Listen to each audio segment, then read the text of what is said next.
Shrieks of agony echoed through the dusty streets as a Vulcan warrior tore into the flesh of another human settler. Dr. Randy Roberts stepped over the mangled remains, the metallic scent of blood and the acrid stench of Vulcan musk filling his nostrils. He'd traveled across the galaxy to unravel the mystery of how these ferocious beasts became loyal servants to their human masters. Ancient records spoke of the Vulcans' predatory past, when early pioneers fought for survival against the towering aliens, their razor-sharp claws and fangs easily rending human flesh. But through ingenuity and desperation, those brave settlers discovered a secret weapon: pheromones. With advanced technology, they pacified the Vulcans, making coexistence possible. As Randy delved deeper into the archives, he uncovered a sinister truth. Powerful corporations had accelerated the Vulcans' domestication through genetic modification and selective breeding, turning them into docile pets and obedient workers. The once mighty race had been subjugated, their wild spirits crushed under the heel of human ambition. But there was hope. Fenris, a member of the Vulcan monarchy, confided in Randy his dreams of restoring his species' heritage. Together, they could spark a revolution, overthrowing the complacent king and breaking free from human control. The future of both races hung in the balance as Randy grappled with the ethical implications of the Vulcans' forced servitude. He knew his research could maintain the status quo or ignite an uprising that would reshape the galaxy forever. The clock was ticking, and the fate of two species rested on the unlikely alliance between a human scientist and a Vulcan prince, united in their quest for freedom and redemption. Randy's heart pounded as he followed Fenris through the winding corridors of the Vulcan royal palace. The dim lighting cast eerie shadows on the stone walls, their footsteps echoing in the deserted hallways. Fenris pressed his palm against a seemingly unremarkable section of the wall, and a hidden door slid open, revealing a dark stairwell descending into the depths of the palace. "Quickly before we're seen," Fenris whispered, ushering Randy inside. The air grew colder as they descended, the musty scent of ancient secrets filling their nostrils. At the bottom of the stairs, they found themselves in a vast underground laboratory, filled with gleaming metal surfaces and the hum of advanced machinery. Randy's eyes widened as he took in the sight of rows upon rows of glass tanks, each containing a floating Vulcan body, their features distorted by the bubbling green liquid. He approached one of the tanks, his hand trembling as he pressed it against the cold surface. The Vulcan inside twitched, its eyes snapping open to reveal glowing red irises devoid of any sentience or free will. "What have they done?" Randy breathed, horror and disgust twisting in his gut. "Dr. Strom's work," Fenris growled, his claws clenching at his sides. "He seeks to strip my people of their very essence, to make us nothing more than mindless slaves to human whims." A sudden commotion drew their attention to the far end of the laboratory, where a group of Vulcans had gathered, their voices low and urgent. Fenris led Randy towards them, and as they drew closer, a tall, regal female Vulcan with piercing amber eyes stepped forward. "Brother," she greeted Fenris, her gaze flicking to Randy, "I see you've brought the human scientist." "This is Princess Lyra," Fenris introduced her. "She is the leader of our resistance." Lyra nodded to Randy, her expression guarded. "We have little time. Our father grows suspicious, and Dr. Strom's experiments grow bolder by the day. If we do not act soon, our people will be lost forever." Just then, the sound of heavy footsteps and clanking armor filled the laboratory. King Draxus strode in, flanked by a contingent of human-controlled Vulcan guards, their eyes glazed and vacant. Draxus's face contorted with rage as he spotted his children among the rebels. "Treason!" he roared, his voice echoing off the metal walls. "Seize them!" Chaos erupted as the guards surged forward, their claws and fangs bared. Randy and Fenris fought back, their own primal instincts taking over as they dodged and struck at their attackers. In the midst of the fray, Lyra let out a cry of pain as a guard's claws raked across her arm, sending her stumbling to the ground. "Lyra!" Fenris shouted, his eyes wild with fear and fury. He lunged towards his sister, but a blow from behind sent him crashing to the floor, unconscious. Randy's heart raced as he realized the hopelessness of their situation. They were outnumbered and outmatched, with no chance of escape. Just as he braced himself for the inevitable, a sudden explosion rocked the laboratory, sending debris and smoke billowing through the air. Through the haze, a figure emerged, a tall, heavily armed human with a grim expression on his scarred face. "Jax Ironclad," he introduced himself, his voice gruff. "Looks like you could use some help." With Jax's aid, Randy managed to pull Fenris to safety, but Lyra was dragged away by the guards, her screams of defiance echoing in their ears as they fled the palace. Once they reached the relative safety of the city streets, Jax turned to Randy and Fenris, his eyes hard. "We need to regroup and come up with a plan," he said. "If we're going to save your sister and stop those experiments, we'll need more than just the three of us." Randy nodded, his mind racing with the horrifying implications of what he'd seen in the laboratory. He knew that the road ahead would be perilous, and that they faced opposition from both humans and Vulcans alike. But he also knew that he could not turn his back on the suffering of an entire species, nor on the bonds of friendship and trust that had formed between him and Fenris. "Whatever it takes," he said, his voice steady with dedication, "we'll fight for the freedom of the Vulcan people, regardless of the cost." Randy's fingers flew across the holographic keyboard, inputting the final touches on his fake credentials. Beside him, Jax Ironclad adjusted his ill-fitting diplomatic robes, a scowl etched on his scarred face.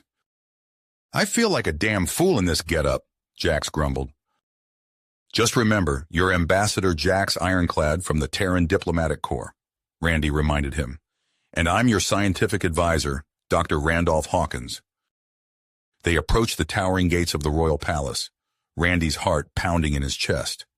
A pair of Vulcan guards, their eyes vacant and unfocused, scanned their credentials. After an agonizing moment, the gates swung open. Inside, the opulent corridors buzzed with activity. Randy and Jax exchanged a subtle nod before parting ways. Randy's footsteps echoed off the polished marble floors as he made his way towards the hidden laboratory. Meanwhile, Fenris led a group of Vulcan rebels through the shadowy underbelly of the palace. The dank air of the dungeons filled his nostrils as they crept past rows of cells. A muffled cry caught his attention, and he turned to see Lyra, her once regal form now battered and bruised. "Sister," he whispered, his claws making quick work of the lock. Lyra stumbled into his arms, her amber eyes blazing with defiance. "We must hurry," she rasped. "Strom's plans are worse than we feared." In the laboratory, Randy found himself face to face with Dr. Victor Strom, a thin man with cold, calculating eyes. Surrounding them were rows of tanks filled with grotesque hybrids of human and Vulcan DNA. "Fascinating, isn't it?" Strom gloated, gesturing to his creations. "The perfect soldiers, combining human intellect with Vulcan strength." Randy's stomach churned at the sight. "You're playing God, Strom. This has to stop." Strom's eyes narrowed. "I think not." He pressed a button and the tanks hissed open. The hybrid creatures lurched forward, their movements jerky and unnatural. Randy ducked as a clawed hand swiped at his head. He rolled, narrowly avoiding another attack. Jax burst into the room, his diplomatic robes discarded, revealing battle-worn armor underneath. "Took you long enough?" Randy shouted, dodging another blow. Jax grunted, engaging two hybrids at once. "Got held up. These ugly bastards are everywhere." As they fought, Randy made his way to the central console. His fingers danced across the keys, downloading crucial data while simultaneously initiating the lab's self-destruct sequence. An explosion rocked the facility. Strom, realizing his plans were crumbling, fled through a hidden exit. Randy moved to pursue, but Jax held him back. "We've got what we came for," Jax growled. "Let's get out of here." They sprinted through the collapsing laboratory, alarms blaring around them. In the main hall, they reunited with Fenris, Lyra, and the other rebels. Together, they burst out of the palace gates, the sound of chaos erupting behind them. Hours later, as the dust settled, Randy stood before a massive crowd in the capital city's central square. Humans and Vulcans alike listened in stunned silence as he presented the evidence of Strom's atrocities. "For too long, we've allowed greed and prejudice to dictate our actions," Randy's voice boomed across the square. Today, we have a chance to right these wrongs. King Draxus, his face ashen, stepped down from his throne. Lyra took his place, her head held high despite her recent ordeal. My people, she addressed the crowd, we stand at a crossroads. The path ahead will not be easy, but together we can forge a new future, one of equality and mutual respect between Vulcans and humans. As the crowd erupted in cheers, Randy felt a moment of triumph, but it was short-lived. A message flashed across his datapad. Strom had been spotted boarding a ship bound for an off-world facility owned by Nexus Industries. Randy exchanged grim looks with Fenris and Jax. Their fight was just getting started, but now they had allies, resources, and a cause worth fighting for. The true battle against Nexus Industries and the shadowy figures pulling the strings was just beginning. The stolen Nexus Industries freighter shuddered as it dropped out of hyperspace. Randy gripped the edge of the command console, his eyes fixed on the swirling green orb of Zar 7 filling the view screen. Approaching the facility, Lyra announced, her claws dancing over the ship's controls. Transmitting the stolen access codes now. Randy held his breath as they waited for a response. After what felt like an eternity, a crackle of static burst through the speakers. Freighter Epsilon 9, you are cleared for landing. Proceed to docking Bay 3. Collective sighs of relief filled the bridge. As they descended through Zar 7's atmosphere, Randy's mind raced with the gravity of their mission. The evidence they'd uncovered on Vulcan had only scratched the surface of Nexus's nefarious plans. The freighter touched down with a gentle thud. Randy nodded to Lyra and the rest of their team, a mix of human and Vulcan rebels who'd volunteered for this high-risk operation. Remember the plan, he said, his voice low. We get in, gather what we can on Strom's experiments, and get out. No unnecessary risks. They moved swiftly through the sterile corridors of the Nexus facility, their stolen uniforms granting them temporary anonymity. As they rounded a corner, Randy's breath caught in his throat. Through a large observation window, he saw rows upon rows of stasis pods, each containing a horrific amalgamation of Vulcan and human features. By the gods, Lyra whispered, her amber eyes wide with shock. A sudden alarm blared through the facility. Red lights flashed as security doors slammed shut around them. It's a trap, Randy shouted. Everyone, fall back to... His words were cut short as a hissing canister rolled into view, spewing thick, acrid smoke. Randy's vision blurred, his limbs growing heavy as he fought to stay conscious. The last thing he saw before darkness claimed him was a group of heavily armed Nexus security forces storming down the hallway. Randy awoke to find himself strapped to a cold metal chair, his head pounding. As his vision cleared, he saw his team similarly restrained around the room. A tall, imposing figure stepped into view. Malcolm Blackwood, CEO of Nexus Industries. Dr. Roberts? Blackwood's smooth voice dripped with false cordiality.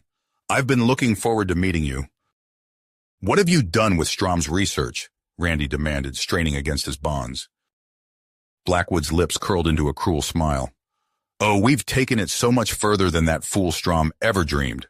He gestured to a large screen on the wall, which flickered to life with horrific images of genetic manipulation and cybernetic augmentation.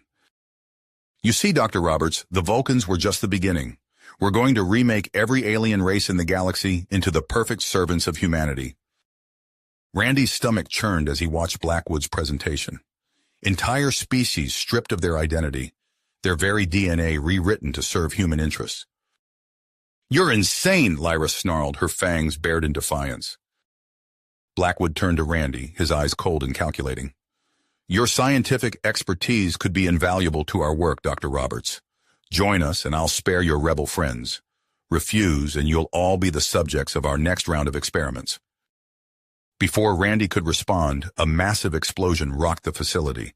In the chaos that followed, Randy saw Jax Ironclad burst into the room, guns blazing. Go! Jax roared, laying down covering fire as Randy and the others scrambled to free themselves. I'll hold them off. Randy hesitated, but Lyra grabbed his arm, pulling him towards the exit. As they ran, the sounds of Jax's last stand echoed behind them. They fought their way to the hangar bay, commandeering a small shuttle. As they blasted away from Zar 7, Randy's heart was heavy with the loss of Jax and the weight of what they'd discovered. Days later, their battered shuttle emerged from hyperspace over a remote world on the edges of known space. A veritable armada of ships from dozens of alien races filled the sky. Fenris had been busy. As they landed, Randy saw Fenris waiting for them, flanked by an array of alien dignitaries. The Vulcan prince's eyes were grim as he approached. "We received your transmission," Fenris said. "Is it true? Does Nexus really intend to subjugate all alien life?" Randy nodded, his lips pursed. "We need to form alliances, pool our resources. Nexus has technology and numbers on their side, but if we can unite the galaxy's races, we might stand a chance." Lyra stepped forward, her voice ringing out clear and strong. "We are no longer just fighting for Vulcan freedom. We fight for the right of all species to determine their own destiny. We will be the Guardians Ascendant, protectors of a free galaxy." A chorus of cheers erupted from the assembled aliens. As Randy looked out over the sea of diverse faces, he felt a glimmer of hope. The road ahead would be perilous, but they had a cause worth fighting for.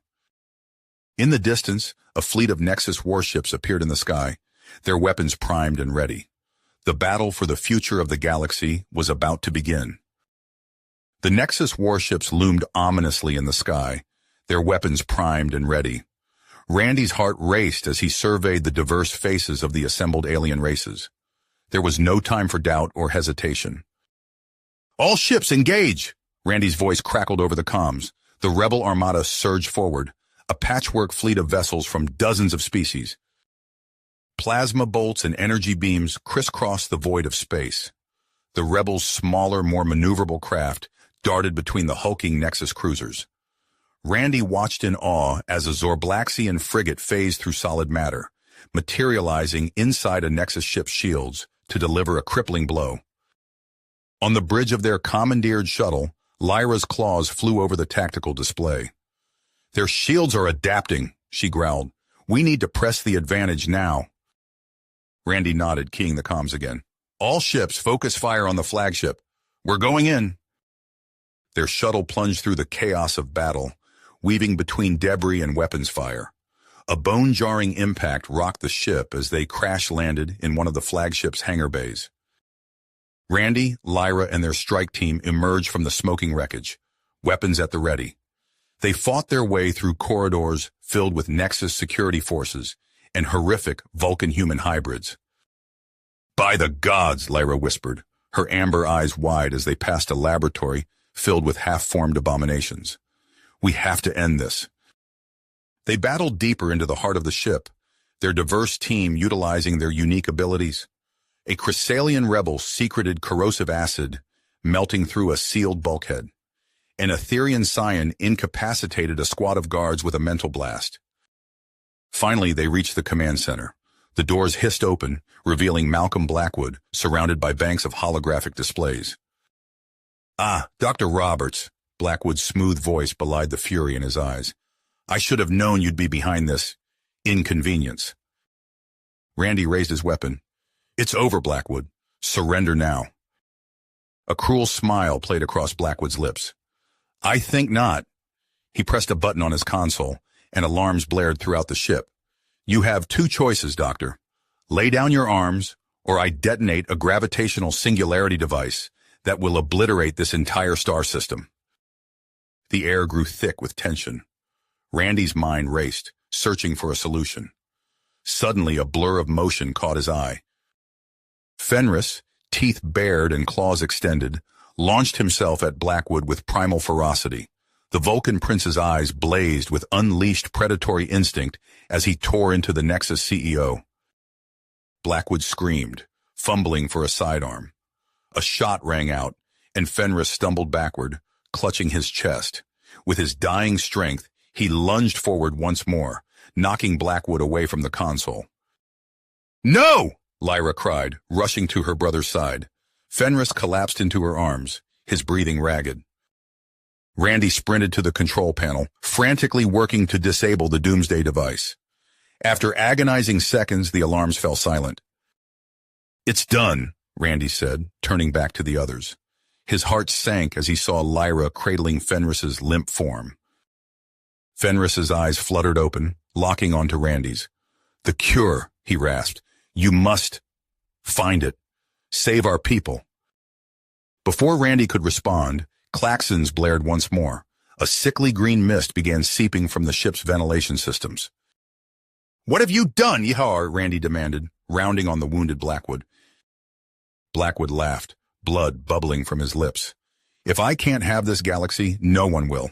Especially not you alien scum. As the mist spread, their non-human allies began to cough and wheeze. Lyra's legs buckled, and she collapsed to the floor. Randy, she gasped, her amber eyes clouding over. Help us. Randy's mind reeled. A virus engineered to target non-human DNA. He had to act fast. Everyone, back to the shuttle, he ordered. We need to get to a clean environment.